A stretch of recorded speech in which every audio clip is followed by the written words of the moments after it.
एक बहन मुझे मिलने आई, मैं सुबह भी बता रहा था, उसकी उम्र 50 साल थी। सर मेरे फोन में फोटो है, मीटिंग के बाद देख लेना आप, स्क्रीन नहीं है, नहीं तो मैं आपको दिखाता, आप हैरान हो जाते। 50 साल उम्र, मालूम है कितने साल की लगती है? 90 साल की लगती थी वो। गम ने, चिंता ने उसकी उम्र को और छोटा कर दिया। उसकी आंखों के नीचे बड़े बड़े सर्कल, मुंह सुकड़ा हुआ, स्किन कट्ठी हो रखी है, सर के बाल सफेद। डॉक्टर अनिल लूथर हमारे लुधियाना के अंदर सीएमसी के अंदर एक सर्जन है, उनके ब्रदर लोग के घर में मीटिंग थी, उनके पड़ोस में रहने वाली मोहाली फेज 6 की बहन है ये। मीटिंग हुई, वहां मैंने प्रचार किया यीशु कौन है और वो क्या कर सकता है। वो लोग प्रेयर के लिए आए, वो भी आ गई, लाइन में लगी प्रेयर करने के लिए। जब उसका टाइम आया, कहती जी बच्चा चाहिए था। मैंने ऐसे देखा, मैं कहा किसको चाहिए? मैं हंसने लगा। कहती मुझे। मैं हंसने लगा। कहती हंसो मत। उसने मुझे गुस्सा किया, नॉन क्रिश्चियन थी, करी हंसो मत। अभी आपने 1 घंटे से जिसके बारे में बताया ना, मैं आपसे नहीं लेने आई, मैं उससे लेने आई हूं। फिर हमने 27 साल वाला पुराना फॉर्मूला जो हम मिनिस्ट्री में अपनाते हैं वही अपनाया। मैंने कहा बहन जी अपनी कोक, आज मैं एक बार दुआ करूंगा, आज के बाद आपने अपनी कोक पे हाथ रख के बोला प्रभु तेरा धन्यवाद, मेरी कोक में एक सुंदर बच्चा है। प्रभु तेरा धन्यवाद, मेरी कोख में एक सुंदर बच्चा है। प्रभु तेरा धन्यवाद, मेरी कोख में एक सुंदर बच्चा है। उसने हाथ रखा और बोलने लगी प्रभु तेरा धन्यवाद, मेरी कोख में एक सुंदर बच्चा है। मेरे पास अगर यहां स्क्रीन होती मैं आपको दिखाता, 51वें साल में परमेश्वर ने उसको एक सुंदर बेटा दे दिया। वो जोर से बोले हालेलुया। सैकड़ों बहनें हैं दुनिया भर में जिनको मैंने कहा आप कपड़े लेकर के आओ, बच्चा नहीं हो, कपड़े लेकर के आई। हमने उनके ऊपर प्रार्थना की। मरकुस कहता है जो तुम विश्वास से मांगते हो विश्वास करो तुम्हें मिल गया। एक ट्रांसलेशन में ऐसे लिखा है जो कुछ तुम अपने मुंह से बोलते हो एक दिन वो तुम्हारे साथ होगा। बोलिए हालेलुया, जोर से बोलिए हालेलुया। सैकड़ों बहनें कपड़े लेकर आई। हमने उनको बोला हम इसके ऊपर प्रेयर कर रहे हैं, हर रोज इसको निकालो अपनी अलमारी से, बोलो धन्यवाद प्रभु इसमें बच्चे होंगे, धन्यवाद इन्हीं बच्चों में कपड़े डालकर हम आपके भवन में लेकर जाएंगे। और सैकड़ों बहनों की कोखें खुली हैं। कोई जोर से बोलिए हालेलुया, जोर से बोलिए हालेलुया। आप वो मत बोलिए जो आप देख रहे हैं, वो बोलिए जो आप देखना चाहते हैं। इस स्त्री ने ये नहीं बोला मैं जो इसने देखा था, इसने 12 साल के फेलियर देखे थे, इसने वो नहीं बोला जो ये देख रही थी, इसने वो बोला जो ये देखना चाहती थी और वो देख भी लिया। कहें आमीन, उच्च आवाज से बोलिए आमीन। अरे जोर से बोलिए आमीन। मैंने इशारा में बता रहा था और कई जगह बता रहा था, हमारे प्रभु ने भी ऐसा किया। यीशु ने अपनी सेवकाई के दौरान कहा मुझे मारो मैं जी उठूंगा, इस मंदिर को ढा दो मैं दोबारा खड़ा कर दूंगा। यीशु ने कहा मारो मैं जी उठूंगा। यहूदियों को बोला मारो मैं जी उठूंगा, मंदिर को ढा दो मैं दोबारा खड़ा कर दूंगा, मारो मैं जी उठूंगा, मारो मैं जी उठूंगा, मारो मैं जी उठूंगा। कितनी बार यीशु ने अपनी सेवकाई में कहा मारो मैं जी उठूंगा, मंदिर को ढाओ मैं दोबारा खड़ा कर दूंगा। अब इस चक्कर नहीं कहूंगा, इस वे में, इस तरीके में प्रभु ने कितनों के जनाजे खराब कर दिए। हमारे प्रभु याईर के घर में गए, वहां बेटी मर गई, यीशु ने उसको जिंदा कर दिया, एक जनाजा खराब हो गया। फिर प्रभु मार्ग में जा रहे हैं, वो नाइन नगर की विधवा का बेटे का जनाजा आ रहा है, यीशु मसीह बीच में आ गए, उसका भी जनाजा खराब कर दिया। बड़ी मुश्किल से इतना लगता है पैसा जनाजे में, उसको जिंदा कर दिया। फिर लाजर को दफनाया, उसकी बहन तो कहती थी बदबू आ रही, प्रभु कहते चिंता ना कर, उसको जिंदा कर दिया, कहते कोई ना बाद में दफना लेना, वो भी जनाजा खराब कर दिया। याईर की बेटी का जनाजा खराब किया, नई नगर की विधवा के बेटे का जनाजा खराब कर दिया, जिंदा कर दिया, उसको जनाजा ही नहीं होने दिया। लाजर का हो चुका था, उसको दोबारा जिंदा कर दिया, बोले बाद में कर लेना।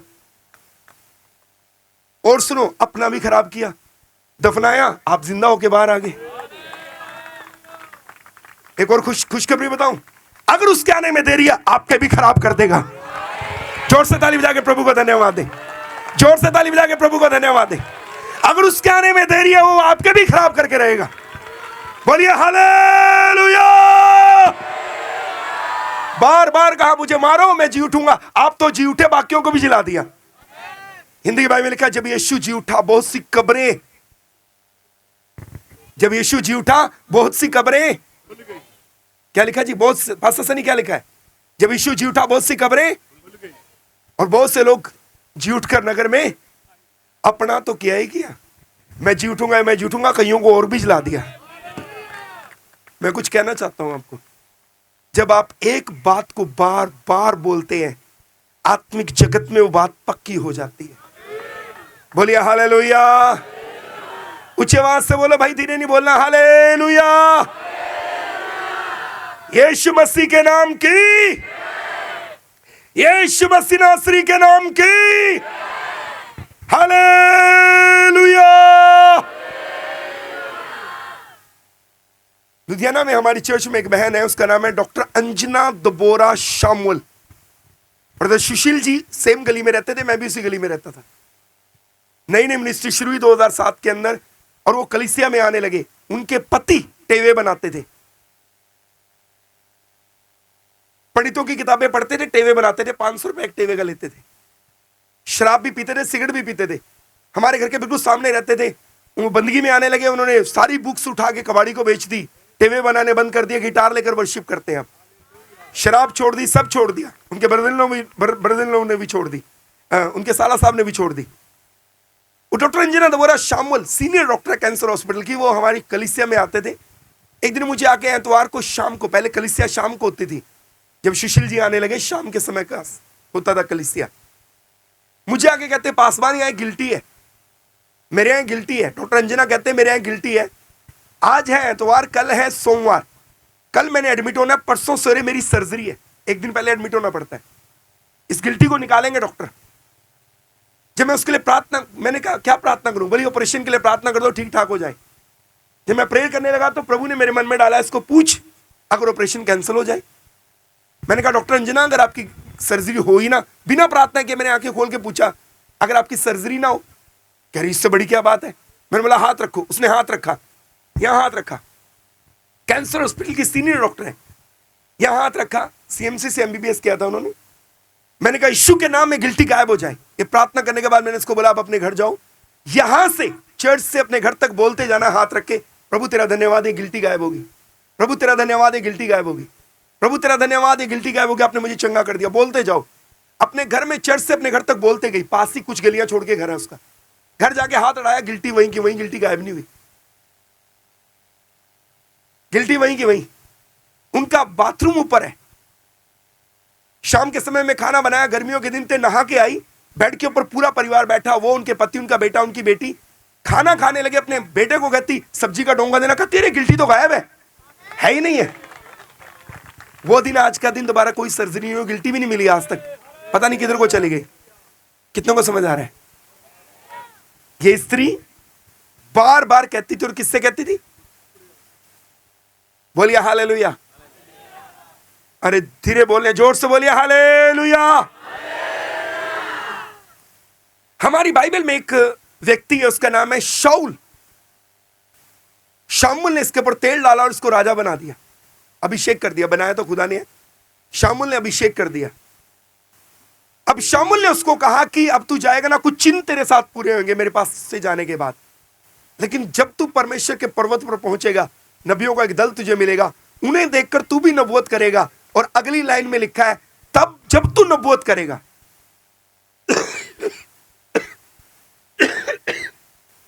जब तू नबूवत करेगा तू परिवर्तित हो जाएगा और तू कुछ और ही हो जाएगा। मेरे पीछे बोलो, जब तू नबूवत करेगा तब तू परिवर्तित हो जाएगा। इतना धीरे बोलने से तो मुझे लगता नहीं कुछ होने वाला है। दोबारा बोल के देखिए।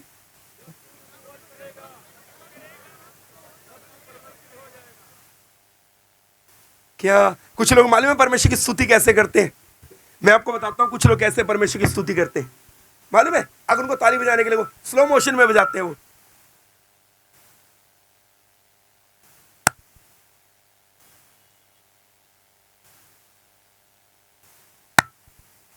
ऐसे ताली बजाते हैं।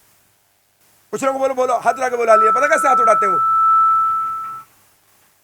यहां तक हाथ जाता है उनका, इतने में दूसरे लोग 4 बार हालेलुया बोल देते। याद रखना, आप जो दोगे वो आप लोगे। अगर आप परमेश्वर को स्लो मोशन में आराधना दोगे, स्लो मोशन में ब्लेसिंग्स आएंगी, चमत्कार भी स्लो मोशन में होंगे। अगर आप परमेश्वर की स्तुति करने के लिए प्रबल हैं, चमत्कार भी प्रबल होंगे। बोलिए हालेलुया। अपोस्तल अंकुर जी कहते हैं, जितनी बड़ी स्तुति उतना बड़ा चमत्कार, जितनी बड़ी स्तुति उतनी बड़ी गवाही, जितनी बड़ी स्तुति उतना बड़ा आश्चर्यकर्म। कोई जोर से बोलिए हालेलुया। अभी भी कुछ लोग मालूम है कैसे करें? हाले भैया, आप वालों ने, साथ वालों ने कब के बोल के भी बैठ के हाथ नीचे कर लो, कोई बात नहीं। जो आप दोगे वो आप लोगे। बोलिए हालेलुया। हमारी बाइबल में एक व्यक्ति है शाऊल। शामुल ने तेल डाला, बोला तो इजराइल का राजा। अब उसको बोला, कई बातें हैं उसके बीच में, टाइम कम है ना, इसलिए पूरी बात नहीं बता पाऊंगा, बहुत से रेवलेशन है वहां। उसको कहा, जब तू मेरे पास से जाएगा ना तो एक काम होगा। आखिरी बार बताता हूं, बहुत सी बातें होंगी। कौन कौन मिलेगा तुझे? कुछ लोग मिलेंगे, कहेंगे तुम्हारी गद्दियां मिल गई हैं, और कुछ लोग तुम्हें रोटी देंगे, और यहां लिखा है कि कुछ लोग तुझे मिलेंगे, बकरी के 3 बच्चे होंगे, दूसरे के पास 3 रोटी होंगी, और तीसरा कुप्पा दाख मधु का लिए होगा। तेरा कुशल पूछेंगे, तुझे 2 रोटी देंगे। वो 2 रोटियों का भी मतलब है पुराना नया नियम, ओके, वो हमारे लिए। ओके, आगे आगे बहुत सारी बातें हैं, लेकिन वहां लिखा है, जब तू परमेश्वर के पर्वत पर पहुंचेगा, पहाड़ के पास पहुंचेगा, नबियों का दल मिलेगा, इंस्ट्रूमेंट बजा रहे होंगे, और जब तू उन्हें मिलेगा तू भी नबूवत करने लगेगा। पद नंबर 6 में लिखा है, तब यहोवा का आत्मा तुझ पर बल से उतरेगा, और तू उनके साथ होकर नबूवत करने लगेगा, और तू परिवर्तित होकर और ही मनुष्य हो जाएगा। ओके, अब तू परिवर्तित कब होगा? परिवर्तित हिंदी में, नॉर्मल भाषा हिंदी में कहता है तू बदल जाएगा। हिंदी में लिखा तू परिवर्तित हो जाएगा, और नॉर्मल भाषा हिंदी में लिखा तू बदल जाएगा और कुछ और ही हो जाएगा। एक कितने भाई बहन गीत गाते हैं, कीदा की बनाता मेरे यीशु नासरी ने। आप कुछ और ही हो जाएंगे। बोलिए हालेलुया। लेकिन होंगे कैसे? ऊपर क्या लिखा है? जब तू नबूवत करेगा। अब उसे नबूवत क्या करनी थी? मैं बताता हूं क्या नबूवत करनी थी उससे, जो मुझे बाइबल में से प्रकाशन मिला। नबूवत यह है, शाऊल को यह पता है कि मैं बिन्यामीन के गोत्र से आता हूं, और याकूब ने उत्पत्ति 49 में भविष्यवाणी करते समय कहा था, यहूदा के गोत्र में से राजघराना आएगा, राजा यहूदा के गोत्र से आएगा। उसे मालूम था मैं बिन्यामीन के गोत्र से हूं, मैं राजघराने से नहीं हूं, पर इस व्यक्ति ने मेरे पे तेल डाल के कहा मैं राजा हूं। मेरे गोत्र के लिए तो राजा लिखा ही नहीं, उसमें से राजा आएगा। वो तो यहूदा के गोत्र में से लिखा, वहां से राजघराना निकलेगा। अब नबूवत क्या करनी थी इसको? नबूवत यह करनी थी, मैं बिन्यामीन के गोत्र से हूं, मैं राजा नहीं बन सकता, पर मैं राजा हूं, पर मैं राजा हूं, पर मैं राजा हूं, पर मैं राजा बन गया हूं, और मैं राजा हूं। परिवर्तित हो गया भैया, वो राजा के जैसे अपने आप को देखने लगा। कुछ कहना चाहता हूं मैं, आप यहां बीमारी के साथ आए होंगे, कर्जे के साथ आए होंगे, बंधनों के साथ आए होंगे, समस्याओं के साथ आए होंगे, परेशानियों के साथ आए होंगे। एक बुक में ऐसा लिखा है, अमेरिका में बहुत पादरी मर गए, और पूरी दुनिया में। मालूम है क्यों मरे? उन्हें गंभीर बीमारियां लगी, मर गए। उसका कारण था, उन्होंने जब भी बात की, बीमारी के बारे में बात की, बीमारी से बात नहीं की। हमारे खुदा का एक लॉ है, हमारा खुदा जाता है और पेड़ से बात करता है। हमारा खुदा जाता है, पेड़ से बात करता है, और आपको पहाड़ से बात करने के लिए कहता है। खुद पेड़ से बात करता है, आपको पहाड़ से बात करने के लिए कहता है। बाइबल यह कहती है आपको पहाड़ से, सुनिए, बाइबल ये कहती है खुदा ने पेड़ से बात की, आपको पहाड़ से बात करने के लिए कहेगा। आपको पहाड़ के बारे में बात नहीं करनी, पहाड़ से बात करनी है। आपको बीमारी के बारे में बात नहीं करनी, बीमारी से बात करनी है। आपको कर्जे के बारे में बात नहीं करनी, कर्जे से बात करनी है। उसे कमांड करना है। भाई में लिखा, पहाड़ से कमांड करो, उखड़े और समुद्र में चला जाए। मालूम है समुद्र में जाने के लिए क्यों कहा? समुद्र में जाने के लिए इसलिए कहा, जब मैं पिछली बार, कई बार प्रभु मुझे फॉरेन में लेकर गए, जब मैं वापस आता हूं तो मैं सीट के अंदर, जहाज के अंदर ना, पिछली हमारी अगले वाली सीट के पीछे स्क्रीन लगी होती है, आप वहां टीवी देख सकते हो। तो सब लोग कुछ कुछ देख रहे होते हैं, तो मैं तो बाइबल पढ़ लेता हूँ, प्रार्थना कर लेता हूँ, आराधना कर लेता हूँ। मुझे तो टीवी में कोई शौक नहीं है, ना मैं देखता, ना मेरी पत्नी, ना मेरे बच्चे। तो मैं क्या करता हूँ, कभी कभी प्रेयर करने के बाद, बाइबल पढ़ने के बाद, आराधना करने के बाद, मैं उसका मैप लगा देता हूँ कि मेरा ये जहाज जिसमें बैठा हूँ कहाँ से जा रहा है। तो जब मैं पिछली बार जा रहा था तो मैंने वहां मैप लगा दिया, इंग्लैंड से जब आया, एक बार नॉर्वे से आया था, तो मैंने मैप लगा दिया जहाज कहां कहां से जा रहा, तो उस मैप के अंदर आ गया कि लिखा तय साल कुछ देश समुद्र में समा गए, कुछ शहर समुद्र में समा गए। वो कौन से सन में समाए, इवन टाइटैनिक कौन से सन में, 1912 में कहां समाया, वो भी उस जहाज की स्क्रीन के ऊपर आ जाता है। वो पूरा दिखाते रहते हैं हमारा जहाज कहां कहां से जा रहे हैं। मैंने देखा था कुछ शहर समुद्र में समा गए, कुछ पहाड़ समुद्र में समा गए। मालूम है उनका पता नहीं अब कहां है वो। यीशु ने कहा पहाड़ से कहो उखड़ जा और समुद्र में जा पड़। क्यों? ताकि तुम्हें दोबारा वो ढूंढने पे भी ना मिले। बोलिए हालेलुया, जोर से बोलिए हालेलुया। बोलो बार बार बात करनी है, पहाड़ के बारे में बात नहीं करनी, पहाड़ से बात करनी है। बीमारी के बारे में बात नहीं करनी, बीमारी से बात करनी है। कर्जे के बारे में बात नहीं करनी, कर्जे से बात करनी है। बोलिए हालेलुया, हालेलुया। कभी कभी कुछ अजीब नहीं होता। एक बार एक बंदा एक नदी के पुल के ऊपर, बहुत ऊंचे पुल के ऊपर खड़ा, उसने सोचा मैं सुसाइड कर लेता हूं, आत्महत्या कर लेता हूं। पास से एक व्यक्ति कार से निकला, उसने देखा वो पिलर के ऊपर चढ़ गया और नीचे गिरने वाला है। उसने जल्दी से कार रोकी, उसको बोला भाई बात सुन बात सुन। उसको नीचे उतारा और नीचे उतार के उस आत्महत्या करने वाले, सुसाइड करने वाले व्यक्ति को उसने साइड में, रोड के साइड में, फुटपाथ के ऊपर बिठा लिया, अपनी कार साइड में पार्क कर दी और उसको उसने बताया आत्महत्या नहीं करनी चाहिए। परेशानियां दुनिया में होती हैं पर हिम्मत नहीं हारनी चाहिए, आत्महत्या नहीं करनी चाहिए। तू देख मैं कितना परेशान हूं। और उसने उसको अपनी परेशानियां बतानी शुरू कर दी। अब जो आत्महत्या करने वाला था ना, वो इतना दुखी हो गया उसकी परेशानियां सुनकर के, उसने और जल्दी जोर से छलांग मारी। कहते वो उसकी परेशानियां सुनकर इतना दुखी हो गया, उसने जो आत्महत्या लेट करनी थी और जल्दी कर ली। मैंने कितने लोगों को देखा है, वो जहां भी जाएंगे हमेशा अपनी समस्याओं का और भाई क्या चल रहा है, क्या बताऊं भाई, क्या बताऊं आपको मैं। बेटे की नौकरी लगी थी, छूट गई। नौकरी नहीं पक्की होती उसकी, 4 बार तो बदल चुका है 1 साल के अंदर। जब देखो वो अपनी परेशानियों के बारे में बात करते रहते हैं। आज की दोपहर में आपको कहना चाहता हूं, समस्याओं, कर्जे, बीमारी, गरीबी, परेशानी, बेरोजगारी, दुष्ट आत्माओं के बारे में बात करना बंद कर दें। उनसे बात करें, उन्हें कमेंट करें, यीशु के नाम में मेरी जिंदगी से बाहर निकल।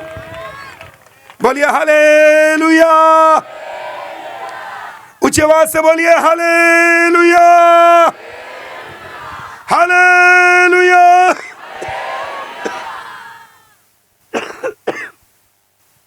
एक बार और बोलिए हालेलुया। एक बात को जब आप बार बार बोलते हैं, ये आत्मिक जगत में पक्की हो जाती है। नीति वचन 18:21 में लिखा है आपके मुंह में मौत और जिंदगी है। याकूब 3 में लिखा है आपके मुंह में श्राप और आशीष दोनों है। आप क्या बोल रहे हैं वो आपके साथ होने लगेगा। जोएल ऑस्टिन ने इस प्रकार से कहा, उनकी मां को कैंसर हो गया। एक अमेरिका के प्रसिद्ध पासवान है, उनका नाम है जोएल ऑस्टिन। उनकी मां को कैंसर हो गया और कैंसर के कारण गंभीर रिपोर्टें आई। डॉक्टर ने कहा तुम अपनी उम्र से जल्दी मर जाओगी क्योंकि गंभीर बीमारी है, गंभीर किस्म का कैंसर है। ये सारी बातें सुनने के बाद जोएल ऑस्टिन की मां ने एक काम किया।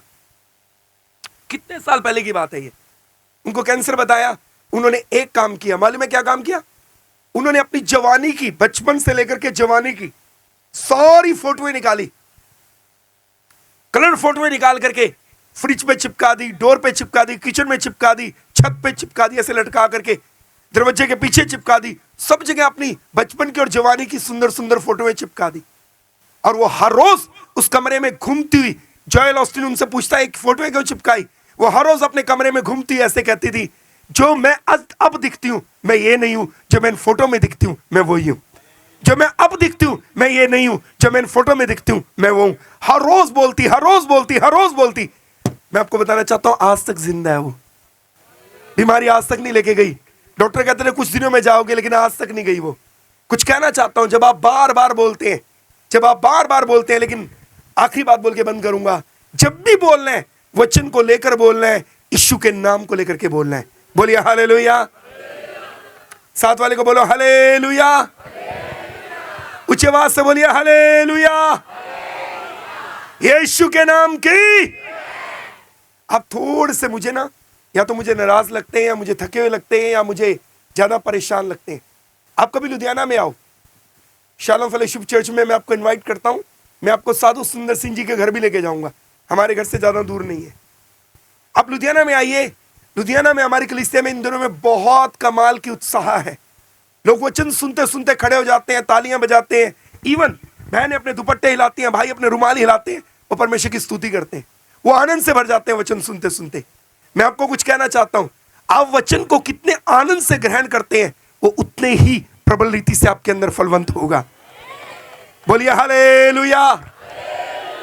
जोर से बोलिए हालेलुया। यीशु मसीह के नाम की। एक एग्जांपल दे सकता हूं पास्टर सनी, फिर बंद करने लगे। आप आ जाओ आगे, आप आ जाओ आगे। इससे पहले हम बंद करें, मैं आपको कुछ कहना चाहता हूं, बड़ी हम्बली मैं आपको कुछ कहना चाहता हूं, बड़ी ही विनम्रता से मैं आपको कुछ कहना चाहता हूं। आपके पास में एक पैलेस है, उसका नाम है हॉलीवुड। पिछले दिनों में मुझे वहां पर बुलाया गया। यहां की एक अच्छी टीम है जिन्होंने मुझे इनवाइट किया, प्रभु उनको बरकत दे। मैंने वहां पर एक सरमन दिया था, और सरमन ये था, बाइबल में लिखा है कैन और उसकी भेंट को प्रभु ने कबूल नहीं किया, हाबिल और उसकी भेंट को प्रभु ने कबूल कर लिया।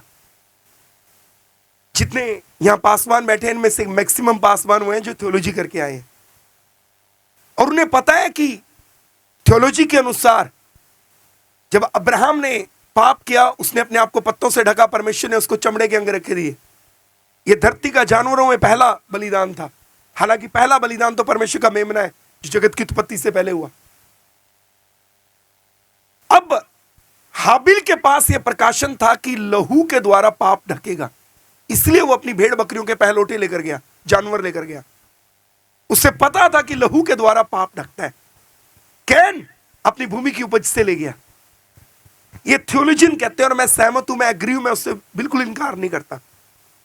लेकिन मैं एक सवाल पूछता हूं, अगर आप पुराने नियम के अंदर लेवी व्यवस्था की किताब को पढ़ेंगे तो वहां कई प्रकार की बलियों का जिक्र है, जिसमें से अन्न बलि भी एक है। तो कैन भी तो अन्न बलि ले गया था। अगर अन्न बलि बुरी है तो फिर कैन बाद में अन्न बलि चालू हुई। परमेश्वर सच्चा न्यायी परमेश्वर, वो गलत नहीं है। परमेश्वर के ऊपर आप उंगली नहीं उठा सकते। कैन की अन्न बलि प्रभु ने स्वीकार नहीं की, हाबिल और उसकी भेंट को प्रभु ने स्वीकार किया। कैन और उसकी भेंट को प्रभु ने स्वीकार नहीं किया। कारण क्या था? बाइबल सच्ची है। प्रभु ने पिछले दिनों में मुझे एक प्रकाशन दिया था, और प्रकाशन यह था, बाइबल कहती है हाबिल और उसकी भेंट। मेरे पीछे जोर से बोलिए, हाबिल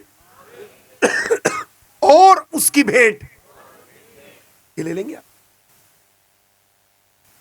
ले लेंगे आप इसको? ऐसे कर लीजिए, आगे, बहुत आगे कर लीजिए, बहुत आगे। हाबिल और उसकी भेंट। दोबारा बोलो, हाबिल और उसकी भेंट। हाबिल और उसकी भेंट को प्रभु ने कबूल किया। याद रखना, पहले प्रभु ने भेंट कबूल नहीं की थी, पहले प्रभु ने हाबिल को कबूल किया था। अगर हाबिल कबूल नहीं तो भेंट भी कबूल नहीं। कैन के बारे में लिखा, अगर तू भला करे, कैन प्रभु को एक्सेप्टेड नहीं था तो उसकी भेंट भी एक्सेप्टेड नहीं थी। सुलेमान ने जब मंदिर बनाया, दुनिया का सबसे सुंदर सोना, प्योर सोना, चोखा सोना लिखा है हिंदी में। कुछ थियोलॉजियन कहते हैं मुंबई से भी गया था कुछ सोना। धरती का सबसे सुंदर सोना उसने वहां लगाया। धरती की सुंदर सबसे लकड़ वहां लगाई उसने, अच्छी। धरती का सबसे सुंदर पत्थर उसने उस मंदिर में लगाया। लेकिन अगर आप 2 इतिहास 7 अध्याय पढ़े तो प्रभु ने उसको कहा, यह मंदिर तब तक मेरा है जब तक तू मेरा है।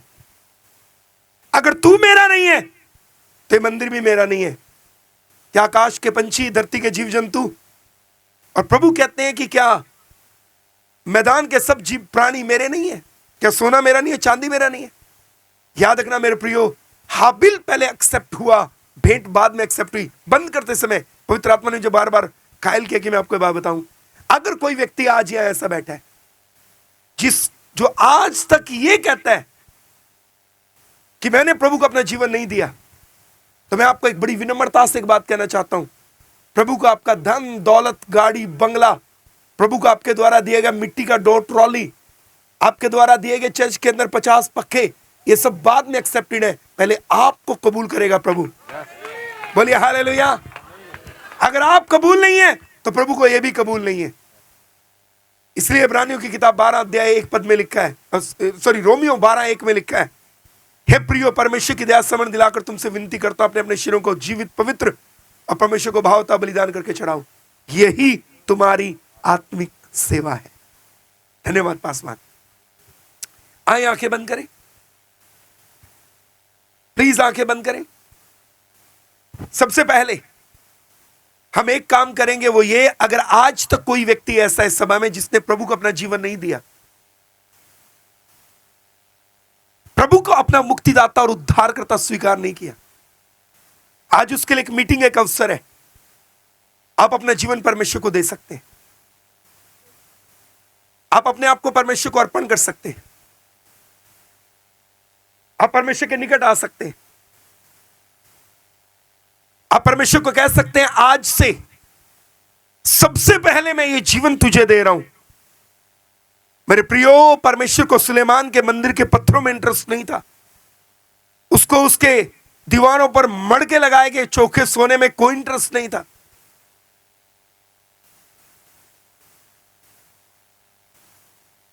उसे उस लकड़ को जो उसने समुद्र के पार से जहाजियों के द्वारा मंगाई थी प्रभु का भवन बनाने के लिए, हिराम के द्वारा, उसे उस लकड़ में कोई इंटरेस्ट नहीं था, उसे सुलेमान में इंटरेस्ट था। परमेश्वर को पहले आप चाहिए। मलाकी में लिखा, प्रभु कहता है मैं तुम्हारी भेंट की ओर दृष्टि नहीं करता। यशायाह में लिखा, प्रभु कहता है मैं उसे तुम्हारे हाथ से नहीं लेता, और वो कहता है कि मैं उकता चुका हूं तुम्हारी भेंटों के कारण। हे मेरे भाई बहनों, मैं आपको कहना चाहता हूं, परमेश्वर को सबसे पहले आप चाहिए। अगर आज तक आपने अपना जीवन प्रभु को नहीं दिया तो यह सभा आपके लिए एक अवसर है। आप घुटने टेक कर कह सकते हैं, प्रभु ये जीवन अब से तेरी इच्छा के अनुसार मैं बिताऊंगा। इस जीवन में आपके बाद तेरी मर्जी पूरी होगी, इससे तेरी महिमा होगी। आप अपना जीवन दे सकते हैं। अगर आप अपना जीवन दे रहे हैं, इसके अलावा अगर कोई भाई बहन, कोई भी बुजुर्ग बच्चा, कोई भी व्यक्ति किसी परेशानी के साथ आया, आंखें बंद रखें, मैं आपको कुछ कहना चाहता हूं। उस स्त्री ने यीशु मसीह के वस्त्र के आखिरी छोर पे लगी डोरी के धागे को अपनी उंगली से छुआ। यीशु ने कहा, मुझे किसने छुआ? चेले कहते हैं आपके ऊपर भीड़ गिरी पड़ती है। मैं आपको कहना चाहता हूं मेरे प्रियो, लोग यीशु को अपने हाथों से छू रहे थे, उसने यीशु को विश्वास से छुआ। उसने हाथ तो यीशु के वस्त्र की छोर पे लगी डोरी के धागे को लगाया, पर छू यीशु के हृदय को लिया। मेरे प्रियो, बाकी लोग भी यीशु को छू रहे थे, लेकिन वो यीशु को परखने के लिए छू रहे थे, ये यीशु से कुछ पाने के लिए छू रही थी। मैं आपको कुछ कहना चाहता हूं, बड़ी विनम्रता से कहना चाहता हूं। ये स्त्री अकेली बोलती थी और बार बार बोलती थी, अगर मैं उसके वस्त्र की छोर ही को छू लूंगी, उस डोरी के धागे को ही छू लूंगी, उस डोरी को ही छू लूंगी, एक अकेली उंगली से ही छू लूंगी, तो मैं चंगी हो जाऊंगी। आए घोषणा करें, अपने हाथों को उठाएं, सब जन इस समय अपने हाथों को उठाएं। परमेश्वर का आत्मा मुझे कह रहा है कि यहां एक बड़ा छुटकारा होने जा रहा है। परमेश्वर का आत्मा मुझे कह रहा है यहां एक बड़ा छुटकारा होने जा रहा है। आए उत्साहित होकर परमेश्वर के सामने आए, अपने स्थानों पर खड़े हो जाएं।